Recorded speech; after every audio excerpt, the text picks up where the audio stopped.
Hello and welcome একটা special conversation. আমি অক্সফোর্ডে না হলে ক্লাবে গিয়ে করতাম ফিশ ফ্রাই এবং ফ্রেঞ্চ ফ্রাই না, খেয়ে। ফিশ ফ্রাই তোমার পাওনা পাওনা রইলো। ফিশ ফ্রাই একশো এর সাথে পার্সেন্ট মিষ্টি, কফি, স্যান্ডউইচ সব পাওনা রইলো। সবগুলো খেয়ে করতাম। আর আপাতত তোমাকে তোমাকে খাইয়ে আমি যে আনন্দ পাই না, ভাবতে পারবে না। না, খেতেই হবে। এবং এবং আমি আজকে সকালে এটা আ- বলেই আর দিচ্ছি, তুমি এত তৃপ্তি করে খাও। বাঙালিতে দেখো খেতে তো হবে। আজ সকালবেলা আমি নিতুদাকে ফোন করে বললাম, নিতুদা ইন্টারভিউ করা যাক, সেলিব্রেট করা যাক। He was kind enough to say কখন করবে। আমি 4.5 ঘন্টা পেছনে, ওনার টাইম 8:30, আমার টাইম 4টে, সো পারফেক্ট। নিতুদা, প্রথম থটস এই যে 22 বছর পর ট্রফি, আমি তোমার প্রেস কনফারেন্স শুনলাম, ফ্যানদের মধ্যে এই উন্মাদনা। 2 বছর আগে ইউ হ্যাড সেড যে আমরা ট্রফি জিতবো, finally you fulfil mission. Thoughts on everything. না, আমরা 22 বছর পর ট্রফি পেয়েছি না, আমরা 22 বছর পর লিগটা পেয়েছি। মানে সেই হিসাবেই হ্যাঁ, বলছি। আমাদের সাথে মজা করেই বলছি, আর্সেনালের একটা আত্মিক যোগ আছে। ওরা পেলেই আমরা পাবো, আমরা পেলে ওরা পাবে, এই আর কি। ওরা 22 বছর পর পেল লিগটা, আমরাও 22 বছর পর পেলাম। কিন্তু এই 22 বছরের জার্নিতে প্রায় 16টা ট্রফি পেয়েছি আমরা। হ্যাঁ, নিশ্চয়ই। So, কয়েক বছর আগেই তো প্রায় না, শিকার। 16র বেশি পেয়েছি। ট্রফি পেয়েছি। আমরা পাইনি যেটা, লিগটা পাইনি। কখনো 1 পয়েন্ট, কখনো 2 পয়েন্ট আমরা পিছিয়ে থেকেছি, পাইনি। বাট আলটিমেটলি পাইনি, এটাই ফ্যাক্ট, এটাই সত্য। এই বছর যে পেলাম, যে প্রশ্নটা তুমি করলে, যে 2 বছরের ভিতরে আইএসএল পাবো, এই যে কথাটা আমরা বলেছিলাম, সেটা হচ্ছে আমাদের উইল ফোর্স, সেটা আমাদের টিম গেম। আমরা একটা টিম নিয়ে চলি। আমাদের ক্লাবের ভিতরে পল্টুদার একটা টিম আছে। পল্টুদা রেখে যাওয়া যে টিমটা, ওটাকে আমরা আস্তে আস্তে শ্রীবৃদ্ধি করেছি। সেই হুম, হুম। টিমটা আমরা কাজ করি। তুমি ক্লাবে এলে দেখতে পাবে সবাই সবার কাজে ব্যস্ত। অদৃশ্য কিছু কাজ থাকে প্রত্যেক ইনস্টিটিউশনে, সেইগুলো এত সুন্দর করে আমাদের বন্ধুরা সহকর্মীরা করে যে ভাবার না। সেই যে আমাদের যে স্ট্রেংথ, ওই স্ট্রেংথ থেকে বলেছিলাম আমরা মাটি কামড়ে বসে থাকবো, কোনো জমি ছাড়বো না, যতক্ষণ না আমরা চ্যাম্পিয়ন হব। এই যে না হার মানা একটা মানসিকতা, সেটা আলটিমেটলি আমরা টিমের ভিতরে ঢোকাতে পেরেছিলাম। তা কি আলাদা এবছর কি করলে? মানে এই যে কয়েক বছর হচ্ছিল না, আহ, এবছরে আলাদা কি? মানে ইমামি ঠিক আছে, গত কয়েক বছর ধরেই সাপোর্ট করছে, বা অস্কার ব্রুজনকে আমরা 1.5 বছর ধরে আমরা দেখলাম উনি এসেছেন। গত বছরের থেকে এবছরে ইস্ট বেঙ্গল আলাদা কিভাবে? প্রথম থেকে দেখেছি সিগনিফিক্যান্ট গোল স্কোরিং, প্রথম থেকে দেখেছি ইস্ট বেঙ্গল ঠিকঠাক, লাস্ট মোমেন্ট তো ছেড়েই দাও, লাস্ট কিছু ম্যাচ তো বটেই। বাট এবছর আমাকে এটা বলতে বাধ্য হচ্ছি আমি যে যে ডার্বির আগে আমি ইন্টারভিউ করছিলাম শুভাশিস বোসকে, আমি তাকেও বললাম যে ইস্ট বেঙ্গল ফেভারিটস। এটা সবাইকে মানতে হবে যে East Bengal going into the derby as favourite. তার মানে এবছরটা আলাদা। কি আলাদা হলো?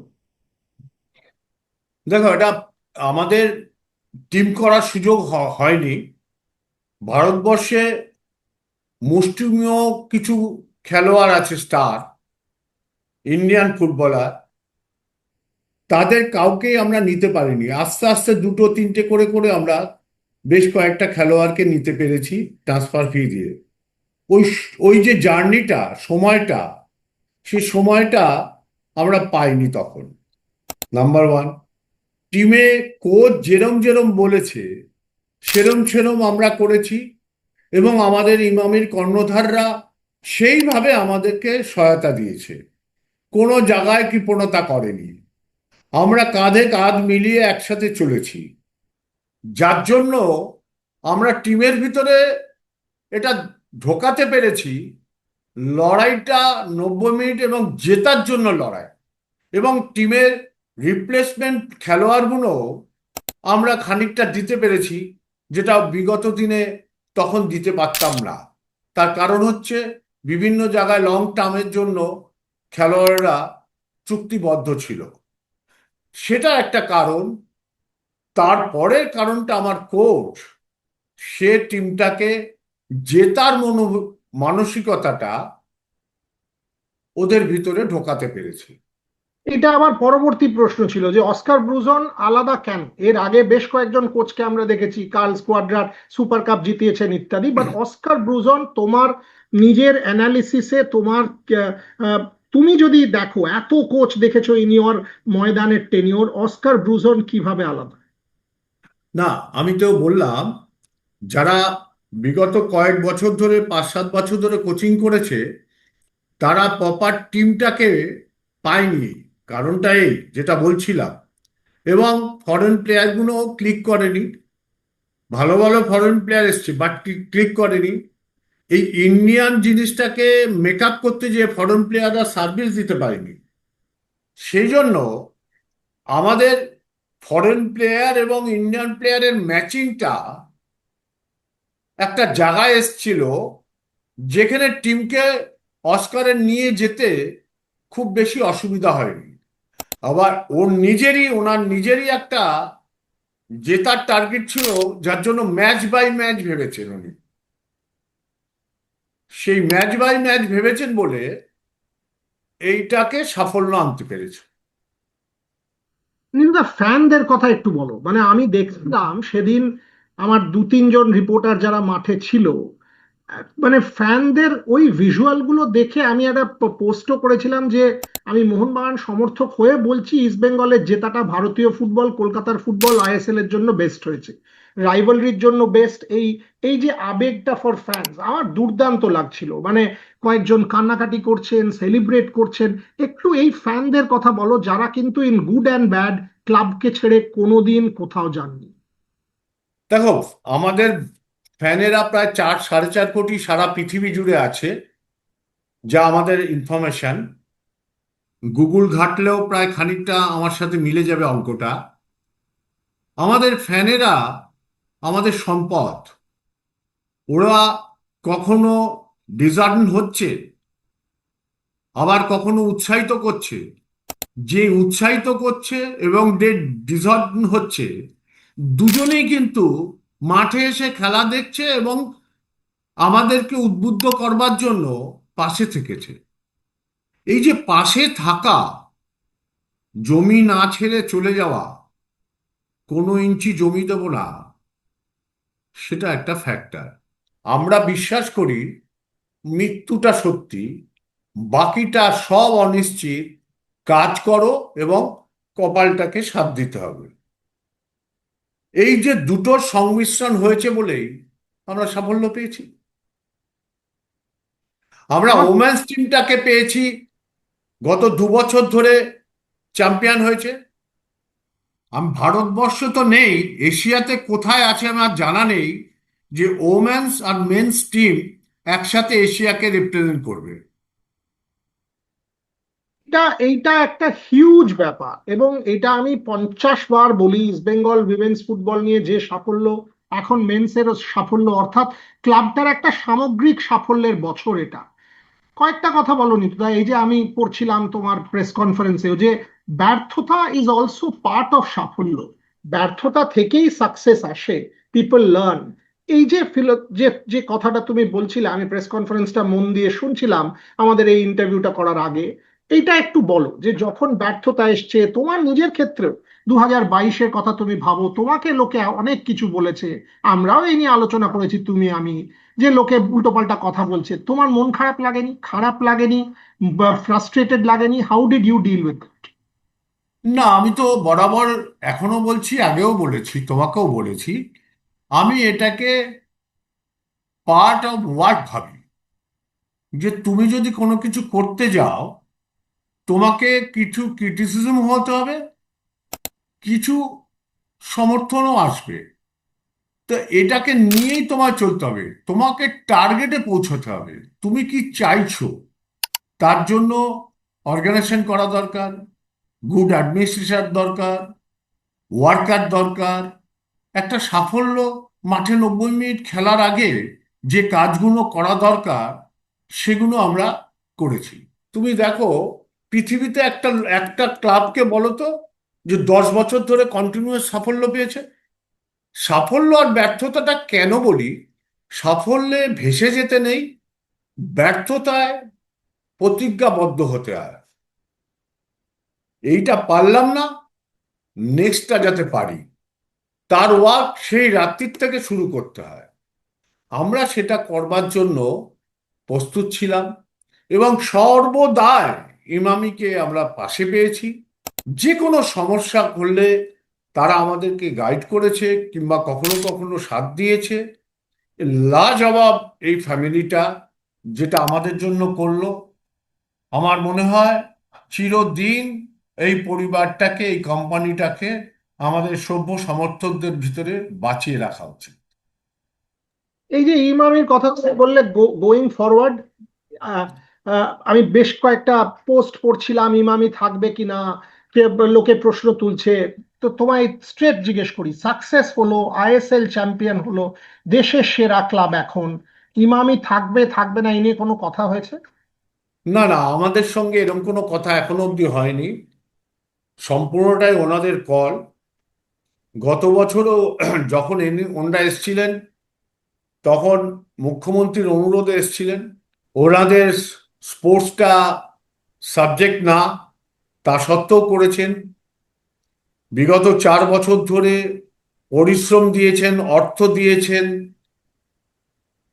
আগামী দিনে কি করবেন সেটা ওনারা বলতে পারবেন। আমার মনে হয় নিশ্চয়ই সেটা আলোচনা করবেন ওনারা। যদি উনি না থাকতে চান, আমরা বোঝাবার চেষ্টা করব কতটা থাকার প্রয়োজন, একটু সুযোগের প্রয়োজন। তবে এই অবধি আমার কাছে এরকম কোনো ইঙ্গিত নেই। অস্কার ব্রুজো, উনি কি বললেন আমার ভবিষ্যৎ ইস্টবেঙ্গলের হাতে, বলেছিলেন আমি ছেড়ে দেব, তোমরা কি রিকোয়েস্ট করবে, বোঝাবে যে 100% চ্যাম্পিয়ন অস্কার হয়ে? বুজোকে ছাড়ার কোনো প্রশ্ন নেই। আমরা অস্কার বুজোকে কন্টিনিউ করব। বছরের প্রথম দিন থেকে যখন নিয়ে এসছি ওনাকে, তখন থেকে কিন্তু অস্কার বুজোকে আহ, আমি সাথ দিয়েছি, পাশে থেকেছি। আমি মিন্স ক্লাব। আর অস্কার বুজোর চয়েসটা প্রথম আমারই। তা আমি সবসময় কোচের সঙ্গে থাকার চেষ্টা করি। Basically he is the main man. টিমের স্টিয়ারিং ওনার হাতে। এই যে তুমি বললে বেশ কিছু ঘটনা ঘটেছে, কোনো ঘটনার পরিপ্রেক্ষিতে ক্লাব কখনো বলেনি যে অস্কার বুজোর সাথে নেই। অলওয়েজ বলেছে অস্কার বুজোর সাথে আছি। স্টিল টুডে অস্কার বুজোর সাথেই আছি। ওকে। ভারতীয় ফুটবল জেনারেলি, এই যে আজকে এআইএফএফ এর মিটিং হলো, আর গতকাল আমি একটা ক্লাবগুলোর স্টেটমেন্ট পড়ছিলাম, আমার রিপোর্টাররা পাঠিয়েছিল, এখনো একটা আনসার্টেনটি, ঠিক বোঝা যাচ্ছে না কোন দিকে যাবে। তোমার কি এই নিয়ে কোনো আশঙ্কা, অ্যাংজাইটি, বা তোমার নিজের কি প্ল্যান, ভারতীয় ফুটবল কোন দিকে যাওয়া উচিত, না, এআইএফএফ এর কি ভারতীয় পদক্ষেপ? ফুটবল এগো, সেটা আমরা সবাই চাই। সব ক্লাবগুলো চাই, প্রত্যেক ফুটবল প্রেমী চাই। দেখো, গত বছরও সবাই বলেছিল বন্ধ হবে, লিগ হবে না। ইস্টবেঙ্গল ক্লাবই কিন্তু একমাত্র বলে গেছিল যে ভারতীয় ফুটবল হবে, বন্ধ হবে না। এবং ইস্টবেঙ্গল ক্লাবই প্রাইম মিনিস্টারের দরবার হয়েছিল। ইস্টবেঙ্গল ক্লাবই স্পোর্টস মিনিস্টারের দরবারে হয়েছিলেন যাতে ফুটবলটা হয়। আমি বিলিভ করি ভারতীয় ফুটবল বন্ধ হবে না। ভারতীয় রোডম্যাপ দেরিতে হলেও ঠিক হবে এবং ভারতীয় ফুটবল আগামী দিনে অগ্রগতির ভূমিকাই নেবে। তো তোমার আগামী সিজনের আইএসএল নিয়ে সেভাবে কোনো শঙ্কা নেই? না, আমার আমার থাকা উচিত না। যাদের আছে তারা, যাদের দায়িত্বে আছে তারা ভাববে। Why should I? আমরা চাই খেলতে, আমরা চাই গ্রোথ তৈরি করতে, আমরা চাই ইউথকে ডেভেলপ করতে। সেটাই বলেছি। এএফসি, আমি শুনছিলাম আইদার তুর্কমেনিস্তান আর কুয়েত, জুলাই মাসে খেলা কলকাতাতেই হওয়া উচিত, কারণ ইন্ডিয়ার র্যাঙ্ক হায়ার। এএফসি তে ইস্ট বেঙ্গল, এটা একটা অবভিয়াসলি, মানে আমরা জানি যে ইন্ডিয়া এএফসি তে ভালো করলে দেশের জন্য সেটা একটা ইম্পর্টেন্ট স্টেপ হবে। তোমার থটস? হ্যাঁ, আমরা তো সেই মানসিকতা নিয়ে আছি। আগামীকাল তো কেউ দেখেনি, বলতে পারবো না, কিন্তু আমরা স্টিল এটাই ভাবছি এফসিতে ভালো রেজাল্ট করতে হবে। ফাইনাল কয়েকটা প্রশ্ন নিতুদা, এই যে তোমার নিজের জার্নি, মানে আপস এন্ড ডাউনস মাল্টিপল, মানে চ্যাম্পিয়ন হওয়া থেকে ফেলিয়ার, আবার এই যে এবছরের চ্যাম্পিয়ন হওয়া, তোমার নিজের অ্যাডমিনিস্ট্রেটিভ ক্যারিয়ারে with the east Bengal club, এই জয়টাকে, আমি গত কয়েক বছরের কথা বলছি, super cup yes, but otherwise এই জয়টা একটা টার্নিং পয়েন্টের মতন, মানে আবার একটা নতুন উন্মাদনা, তোমার নিজের ক্যারিয়ারে এই জয়টা কোথায় রাখবে? না, তুমি বলতে চাইছো এটা নিয়ে তোমার ভাবনাটা কি? তোমার তোমার নিজের এত বছরের ক্লাব অ্যাডমিনিস্ট্রেশনে এত সাফল্য দেখেছো, এত ডিফিকাল্টিও দেখেছো, সেই ওখানে এই এই বছরের উইনটা হাউ সিগনিফিকেন্ট বা হাউ দেখো, ইম্পর্টেন্ট? এটাকে বহন করে নিয়ে যাওয়াটাই একটা অ্যাডমিনিস্ট্রেটরের কাজ। সর্বদাই যে হবে হয় এটা না। পৃথিবীর বড় বড় ক্লাবগুলোও কিন্তু সাফল্যের পর ব্যর্থতাই দেখা দেয়। আমরা চেষ্টা করব এই ব্যর্থতাটা না আসে, সাফল্যের চূড়ায় যাতে থাকতে পারি, ধারাবাহিকভাবে সেটা বহন করবার আমরা চেষ্টা করব, কাজ করব। বাকিটা কপাল কি দেবে ভবিষ্যৎ বলবে। এই এবছরের জয়টা কি মোহনবাগান ইস্টবেঙ্গল রাইভালরিটাকে আবার বেশ একটা নতুন এজ দেবে? আমার মনে হয় ইস্টবেঙ্গল মোহনবাগান রাইভেলিটা এটা যুগ যুগ ধরে চলবে। এটার জন্য জয়ের পরাজয়ের ব্যাপার নেই। যখন আমরা ব্যাড টাইমও ফেস করছিলাম, তখন এই উন্মাদনার 1 ইঞ্চিও কমতে আমি দেখিনি। এটা না বংশ পরম্পরার ব্যাপার। আমার ঘরে সদ্যোজাত সন্তানটা সে ইস্টবেঙ্গলই হবে, তোমার ঘরে সন্তান মোহনবাগানই হবে। তো এটা হচ্ছে রিলিজিয়েন্টের মতো। তা তোমার ঘরে জন্মালে হিন্দু হবে, মুসলিমের ঘরে জন্মালে মুসলিম হবে, সিমিলার। এটা হচ্ছে এরকমই রিলিজিয়েন্টের মতো, এ কিভাবে থাকবে। সেলিব্রেট করলে আজকে যেটা? আজকে যে আমাদের ক্লাবে সকাল থেকে ট্রফি দেখার ভিড়, তুমি বিশ্বাস করবে না। দুটো একটা ছবি আমি পারিজাত কিংবা কৃষ্ণেন্দুকে বলবো তোমায় দেখাতে। এই লাইন, তাতে 1 বছরের বাচ্চা, কোলে বাচ্চা, বৃদ্ধ 85 বছরের বৃদ্ধ বৃদ্ধা, সবাই মজুদ। আর এটা ফ্যান্টাস্টিক, আজকে বলে না, আমি তোমার কথা দিচ্ছি, বলছি এটা কন্টিনিউয়াস প্রসেস চলবে, বহু দিন ধরে চলবে। Fantastic, absolutely fantastic. কিভাবে সেলিব্রেট করলে তুমি? তুমি তো সেভাবে খাও না, আমি হলে তো গিয়ে খেয়ে নিতাম, ফিশ ফ্রাই, না, স্যান্ডউইচ, আমি সব আমি সব খেয়ে নিতাম। আমার সেলিব্রেশন হচ্ছে আমার সমর্থকরা আনন্দ করছে সেটা আমি দেখব। আমার জীবনের টার্গেট এটাই। তো ওরা আনন্দ করেছে, আমি দেখেছি, এটাই আমার সেলিব্রেশন। Fabulous, fabulous. আমি তোমার হয়ে গিয়ে আজকে, আজকাল তো আর অত কিছু খেতে পারি না এই ডায়াবেটিসের জন্য, আজকে তোমার সেলিব্রেশনে গিয়ে একটা কেক খেয়ে নেবো, একদম সেলিব্রেট করে গুছিয়ে খেয়ে নেবো। Thank but you. নিতুদা, very happy, very happy honestly. As I said, আমি সেদিন সেলিব্রেশনের ভিজুয়াল গুলো দেখছিলাম, যখন ওই প্লেয়াররা ট্রফি নিয়ে হাত নাড়ছিল এবং ফ্যানরা নিচ থেকে, ব্রিলিয়ান্ট, অ্যাবসলিউটলি ব্রিলিয়ান্ট। আমি জানি তোমরা কতটা পরিশ্রম করেছো, তোমার সাথে আমি ক্লাবে সন্ধেবেলা যখন আমাদের গল্প হয় তখন অনেকবার এই গল্পগুলো শুনি। So I am very pleased, I am very pleased যে এই রেজাল্টটা হয়েছে। And I seriously hope Indian football এগিয়ে যাক, অ্যান্ড মোহনবাগান, ইস্ট বেঙ্গল, মোহামেডান স্পোর্টিংও, মোহামেডান স্পোর্টিং, তোমার কথা শুনে আমি আমাদের কনক্লেভেও ওই জন্য মোহামেডান স্পোর্টিংকে ইনক্লুড করেছিলাম, because all of this clubs are important. So these are very very important clubs. I hope Mohammedan Sporting gets an investor. I absolutely hope Mohammedan Sporting Club gets an investor. I think so. Final words, Mithudha. Final words for fans. Final words. আমাদের সাথে যেভাবে বিগত দিনে থেকেছেন, আগামী দিনেও থাকুন। সাফল্য ধারাবাহিকতা রাখবার জন্য সহযোগিতা করুন। Thank you very very much. Debabrata Sarkar ওরফে নিতুদা আমার অত্যন্ত প্রিয় একজন মানুষ, মানে কি বলবো, ফ্যামিলির সম্পর্ক এটা বলাই যায় যে কোনো সমস্যা হলে ওনাকে ফোন করি, ওনার কোনো প্রয়োজন হলে উনি আমায় ফোন করেন। এই এই বন্ধুত্বটা আর আর much more than a professional relationship. যে কারণে আজকে ফোন করে সকালে ওনাকে রিকোয়েস্ট করেছিলাম সময়ের জন্য। নিতুদা, thank you very much for joining me on Zoom. As I said, India ফিরে এসে 1 মাস এখানে থাকবো, এখন জুলাই মাসের 1 তারিখে ফিরে এসে ক্লাবে এসে দেখা করে একসাথে খাওয়া দাওয়া করে আবার সেলিব্রেট করবো। Thank you, thank thank you, you very much. Thank you. Thank you. নমস্কার।